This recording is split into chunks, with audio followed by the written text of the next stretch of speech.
আমাদের এই কয়েকটা ছিল বাড়ির কাজ। হ্যাঁ, তো প্রথমটা আমরা করব কি, তারা হয় লম্বা, তাদের অবস্থা বোঝাচ্ছে কেমন। তাহলে আমরা এখানে প্রথমত তারা ইংরেজি দিয়ে বসাবো, তাই না? তারপরে হয় ইংরেজি আমরা আর বসাবো। তো জানিস তো এম ইজ না হলে আর বসবে, তো অনেকজন আছে বলে আর বসাচ্ছি। আর লম্বা ইংরেজি কি বসাবো রে? টল বসাচ্ছি। ঠিক আছে। তারপরে ছিল সে বই পড়ছে। তোদেরকে বলেছিলাম না কাজটা চলছে এরকম অবস্থাতে একটা সূত্র বলেছিলাম, মনে পড়ছে? তো এইখান থেকে সে বই পড়ছে বলতে হি, একটা এইচভি বা হেল্পিং ভার্ব নিব, এম ইজ আর এগুলোর মধ্যে। তাহলে হি একজন যেহেতু তাহলে ইজ নিলাম। তারপরে আমরা ভার্বকে খুঁজে বের করবো, পড়ছে এর মূল জায়গা পড়া। ঠিক আছে, এটাকে রিড বানাবো, তার সঙ্গে কি লাগাবো? ING, reading. তারপরে বুক শেষে বসিয়ে দিলাম, তাই না? তারপরে দেখ আমি একটি চিঠি লিখি, এটা বলেছিলাম সাধারণ নিয়ম, সাবজেক্ট ভার্ব আর কি রে অবজেক্ট দিয়েই হবে। সূত্রগুলো তোদের খাতায় আছে, দেখে নিবি। তাহলে কি বললাম? আই, তারপরে ভার্ব কোথায় আছে? বাংলা বাক্যের শেষে, সেটাকে নিয়ে আসবো।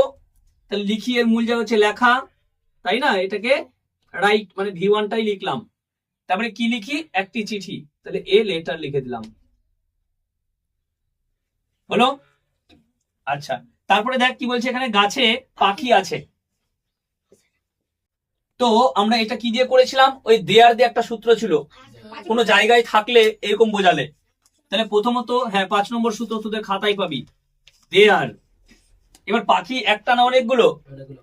হ্যাঁ একটা। তাহলে আমরা নকল ভার্ব বা এইচবি ইজ বসাবো।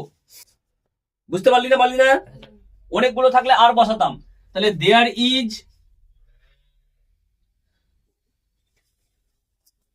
বার্ড, বা এ বার্ড বলতে পারিস। কোথায় আছে? গাছে। তো গাছের মধ্যে থাকে ইন দা ট্রি। ঠিক আছে।